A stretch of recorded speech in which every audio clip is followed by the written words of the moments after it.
दिखाने के लिए, ताकि लोक में जो हमारी प्रजा है वो हमारा अपयश न होने पावे। तुमको डांटेंगे कि तुम बच्चों को मरवा दिया, तुम कह देना गलती हो गई, मैं जान नहीं पाया, मार देंगे।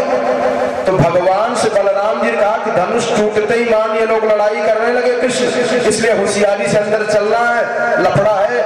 घर के अंदर प्रवेश नहीं किए तभी अपशकुन हो गया है। तो दोनों भाई धनुष का टुकड़ा लिए हुए आए, तो मुख्य द्वार पर बीच मध्य में हाथी खड़ा हुआ है लेकर के। तो भगवान कृष्ण कह रहे हैं अम्बस्थाम्बस्थ मार्गम नव देहि पक्रममाचिरम, हे महात्मा मार्गम नव, मार्ग दो, रास्ता से हाथी हटा लो, हम लोगों को अंदर जाने दो। और महावत को कंस ने बता दिया था, क्योंकि कृष्ण भगवान को कभी देखा तो था नहीं। तो बताया महाराज कैसे हैं वो कृष्ण, तो कहा घुंघराला बाल होगा, हरे कारे घूंघरवारे बार, मैं उनकी भई जोगिनिया, कारे घूंघरवारे बार, मैं उनकी भई जोगिनिया, मैं उनकी भई जोगिनिया, महाराज काला घुघराला बाल होगा, लंबा लंबा भुजा होगा, बड़ा सुंदर है। और जब कृष्ण भगवान का महावत मामा रास्ता से हाथी हटाओ, मैं अंदर जाऊंगा, देखा महावत तो समझ गया कि यही है क्या, कृष्ण घुघराला बाल किसी का है, बड़ा सुंदर लग रहा है। तो महावत ने कहा कि नोचे नहीं हटाऊंगा। तो भगवान ने कहा कि सकुंजरम त्वाद्य नयाम यम साधनम, बेटा नहीं हटाएगा तो तुझको भी, तेरे हाथी को भी यमपुरी भेज दूंगा। अब समझ गया, इतना छोटा बालक इतनी उलटपटांग बातें केवल कृष्ण ही बोल सकता है। हाथी को इशारा किया कि पकड़ लो, और जब भगवान को पकड़ना चाहा तो भगवान फुर्ती से भाग गए और खूब खेल हुआ वहां पे। कहते हैं कृष्ण भगवान ने उस हाथी की पूंछ को पकड़े, बलम धनुषा पंचविंशतिम, 25 धनुष हाथी को पकड़ के भगवान ने पीछे खींच दिया। ये 25 में बहुत बड़ा अर्थ छिपा हुआ है। 25 कदम खींचे और बीच में जब हुआ तो वैसे सोचा कि भगवान को मार दो, लेकिन भगवान कितने फुर्तीले हैं कि कालिया नाग के फड़ पर नृत्य करने वाले हैं भगवान, वो जो उनको हाथी कहीं पकड़ सकता है। इस कथा का आध्यात्मिक तात्पर्य है कि जिसकी हाथी बुद्धि होगी, जड़ होगा, वो कभी भगवान को पकड़ सकता है। जन्म जन्म मुनि अरे जतन कराही, अंतराम कहीं आवत नाही, ऐसा जड़ बुद्धि वाला कहीं भगवान को प्राप्त कर सकता है। ये इशारा कर रहे हैं सुखदेव जी महाराज। और तब तक बलराम जी ने एक घूसा मारा, जोर से हाथी नीचे गिरा और दोनों भाइयों ने हाथी का दोनों दांत उखाड़ कर लेके चल रहे हैं। सुखदेव यहाँ पर भगवान एक ही साथ में 9-10 रस रूप में प्रकट हो रहे हैं। बहुत जबरदस्त कथा है यहाँ पे। भगवान जब आ रहे हैं उस रंगमंच के अंदर, तो जाकी रही भावना जैसी, जो जिस भाव से देख रहा है भगवान उसको उसी भाव से दिखाई दे रहे हैं। मल्ला नाम स्मर नृणाम नरवर, स्त्रीणाम स्मरो मूर्तिमान, गोपानाम स्वजनो सताम क्षिति भुजाम, शास्ता स्वपित्रो शिशु, मृत्युर्भोज पतेर विराट विदुषाम, तत्त्वं परम योगिनाम, वृष्णीनाम पर देविते विदितो रंगम गतः साग्रजः। तो भगवान जब गए तो मल्लानाम पहलवानों को भगवान वज्र के समान दिखाई दे रहे हैं, और नृणाम नरवरः, मनुष्यों में नरों को पुरुषोत्तम के रूप में भगवान दिखाई दे रहे हैं, और स्त्रीणाम स्मरो मूर्तिमान, स्त्रियों को साक्षात भगवान कामदेव के रूप में दिखाई दे रहे हैं। गोपानाम स्वजनो, ग्वाल बालों को अपना सुहित दिखाई दे रहा है। ग्वाल बाल कर देख कन्हैया आ गया, ये मेरा भाई है, मेरा भांजा है, मेरे चाचा का लड़का है, ऐसा रिश्ता बना बना करके सब कृष्ण को देख रहे हैं। और कहते हैं असताम क्षिति भुजाम शास्ता, जो उद्दंड क्षत्रिय है राजा, असताम असज्जन, जो पृथ्वी पृथ्वी पर राज शास्ता का मानो मेरा भी मालिक आ गया है, जरा सा गलती होगी तो दंड मिल जाएगा। और स्वपित्रो शिशु कहा जो लोग वृद्ध हैं, भगवान के भजनानंदी हैं, उनको भगवान पुत्र के रूप में दिखाई देगा। ऐसे मेरा बेटा ठीक मेरे बेटे के जैसा दिख रहा है। ये भी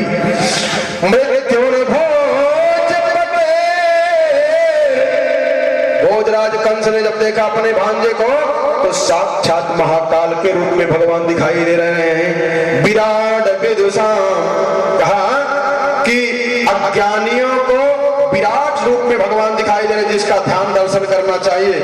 और तत्त्वम परम योगिनाम, जितने योगी लोग वहां बैठे रंगमंच पे घूम रहे हैं, झूठ में चंदन लगाए दंड बैठक लगा रहे हैं। चाणूर ने भगवान से कहा कि हे नंद सुनो, हे राम, हे बलराम, हे कृष्ण सुनो मेरी बात। भवन्तौ वीर सम्मतौ, आप दोनों बड़े वीर हो इसलिए आपको यहाँ बुलाया गया है। नियुद्ध कुशलौ श्रुत्वा राज्ञा होतौ दिदृक्षुणा, आप युद्ध में बड़े कुशल हो इसलिए आपको यहाँ बुलाए हैं। मामा कंस आपके और हम सबके राजा हैं, इसलिए आप यहाँ पर अपनी कुशलता थोड़ा दिखाइए। से राजा को प्रसन्न करना चाहिए, तो आओ थोड़ा हम लोगों की कुश्ती हो जाए, राजा प्रसन्न हो जाए।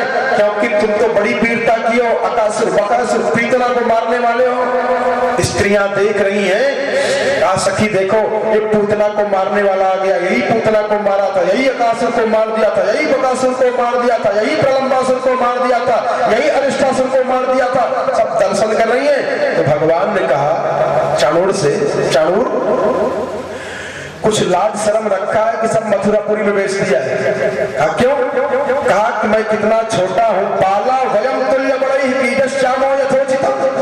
अरे भाई जोड़ी के साथ लड़ना चाहिए, तुम इतने मोटे तगड़े लंबे चौड़े, हम सब छोटे छोटे गाय चलाने वाले, हमसे कुश्ती लड़ रहे हो, तुम्हारा मालिक भी पागल हो गया क्या?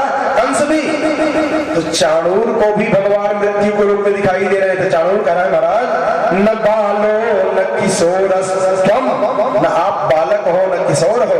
अरे बलश्च बलिनाम परः, बलवानों की ताकत हो महाराज आप। जैसे प्रहलाद जी महाराज ने कहा था कि न केवलम में भवत सराजन सवै बलम बलिनाम चापरेसाम।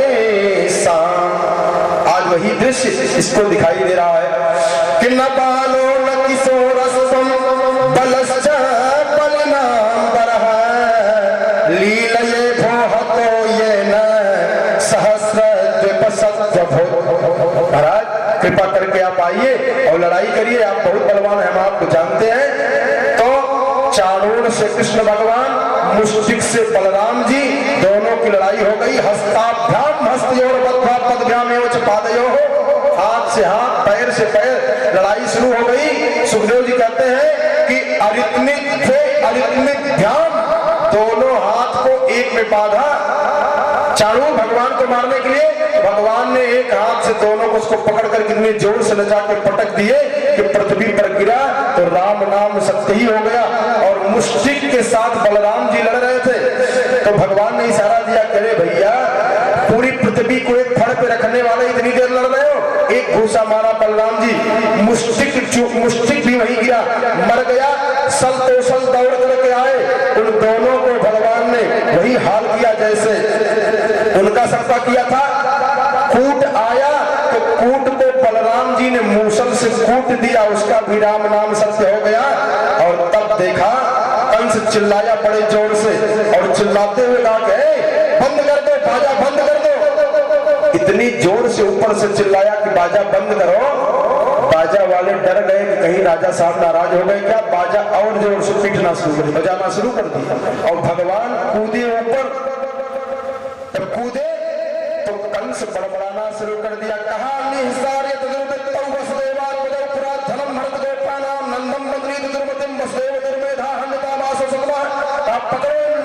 बदमाशों को पकड़ करके बांध लो, नंद बाबा को पकड़ लाओ, वसुदेव की फांसी कर दो, देवकी को कुआं में डाल दो, इन ग्वालपालियों का सब फन छीन लो।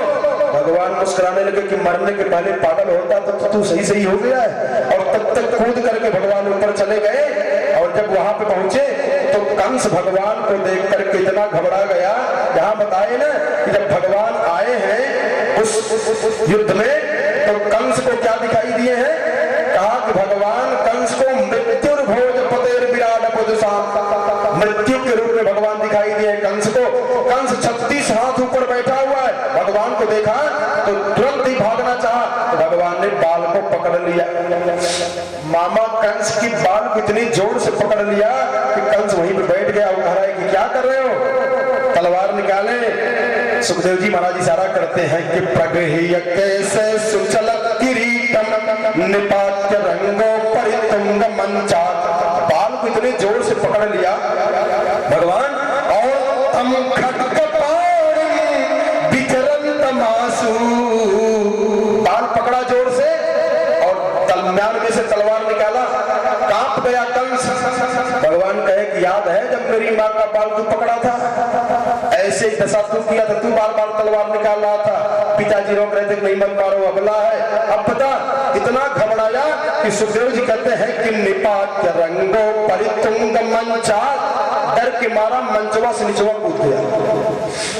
जब कूदा भगवान तो बाल इतने जोर से पकड़े थे कि भगवान भी उसी के साथ ऊपर से नीचे आ गए। सुखदेव जी कहते हैं कि पपात विश्वाश्रय आत्मतंत्र, जो पूरे ब्रह्मांड के भार को इशारे पर अपने आंख की नजर पर रखने वाले हैं, जब वो ऊपर गिर जाएंगे तो क्या दशा होगी। कंस गिरा और राम नाम सत्य हो गया। उसकी लाश को पकड़ करके भगवान ने वहीं मैदान में खूब लथेरी घुमाए और आकर के जब कैद खाने में देखा तो देवकी वसुदेव रो रहे थे। उनकी जब बेड़िया और हथकड़िया को खोला भगवान श्री कृष्ण ने तो देखा कि हाथ में निशान पड़ गए थे, इतने दिन से बधे पड़े हुए थे और भगवान का भी आंख से आंसू गिरना शुरू हो गया। देवकी मैया के आंख से अश्रुपात, स्तन से दुग्ध भी गिरना शुरू कर दिया। भगवान को देख करके भगवान अपने माता पिता के आंसू को पोंछ करके बार बार गलती माने और कहा सपिता साच जननी। भगवान यहाँ एक पुत्र का क्या कर्तव्य है उसका उपदेश दिए। देवकी मैया के आंसू को जब भगवान पहुंचे तो देवकी मैया रो रही है, बार बार रो रही है। तो भगवान से कहा देवकी जी ने कि बेटा मैं तो तुमको सुनती हूँ कि तू भगवान है, क्योंकि जब लड़ाई हो रही थी तो मैं रो रही थी कि आज मेरा बेटा यहाँ मेरे सामने मारा जाएगा। तो सब आपस में चर्चा कर रहे थे कि ये भगवान है, इन्होंने ही तो पूतना का उद्धार कर दिया, इन्होंने ही तो आकाशों को मार दिया। तो बेटा तू भगवान है, मैंने माता का धर्म नहीं निभा पाई, अच्छा बच्चों को मेरे सामने इस नीच कंस ने पटक पटक करके मार दिया, मैं दूध का फाहा भी नहीं पिला पाई हूँ। कुपुत्रो जायेत क्वचिदपि कुमाता न भवत्, मैंने माता का धर्म निभा नहीं पाऊं। बेटा तू भगवान है, मेरे पुत्र को ला दे, एक बार मैं दूध पिला दूं बस। भगवान का अच्छा माता जी आप घबराओ मत। तो भगवान गए यमराज के पास, कहा मेरे 6 भाइयों को लाइए। उन 6 भाइयों को ला करके पुनः भगवान अपनी मैया यशोदा देवकी जी को दिया। देवकी जी आह्लादित हो गई और गले लगा लिया। और इसके बाद देवकी जी के मन में आया कि मैं स्वयं कृष्ण की पूजा करूं, क्योंकि साक्षात नारायण है। तो भगवान सोचे कि अगर माँ मेरी पूजा करेगी तो लीला कैसे होगा। मुस्कुराए, अपनी माया को बुलाए कि माया आकर के मेरी मैया को व्यामोहित कर दो, लेकिन माया भी काम नहीं कर पा रही है। तो भगवान स्वयं माया के पति हैं। तो भगवान एक पुत्र के कर्तव्य का भाषण करने लगे अपनी मैया देवकी से कि माँ आपका प्रेम ठीक है, माता का प्रेम पुत्र के प्रति ऐसे होना चाहिए, लेकिन माँ मैंने अपना धर्म नहीं निभा पाया। पुत्र का धर्म होता है कि पितुर्युवाभ्याम स्निग्धाभ्याम पोषितौ लालितौ भृशं पितरभ्यधिका प्रीतिर् आत्मा जे स्वात्मनोऽपि सा पिता सा च जननी। भैया पुत्र का धर्म है कि हर हाल में किसी भी अवस्था में माता पिता को संतुष्ट रखना चाहिए, चाहे जो भी हो जाए। यहाँ तक कि शरीर भी अगर देना पड़े तो दान करके, लेकिन माता पिता को प्रसन्न रखना चाहिए। वाल्मीकि रामायण में भगवान वाल्मीकि लिखे हैं कि कैकेयी ने जब पूछा भगवान को सुमंत से बुलवा करके अपने कोप भवन में, तो पहले प्रतिज्ञा की कराई, बाप से पता कर रही है कि पिता की बात मानेंगे कि नहीं। भगवान राम पूछे कि मैया पिताजी नाराज क्यों हैं? जब मैं प्रणाम करता था तो खुश हो जाते थे, गदगद हो जाते थे, और आज आज मैं इनके चरणों में लेटा हुआ हूं, एक बार आशीर्वाद नहीं दे रहे हैं। तो कैकेयी ने कहा कि बेटा अगर एक कोई बात कह दे तो तुम मानोगे? भगवान भी इतना गदगद हो गए कि आंख से बात आ गया, आंख में आंसू भर गई।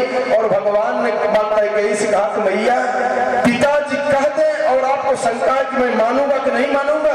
अरे पिताजी का संदेशा मिल जाए तो मैं सौगंध खा के कहता हूं कि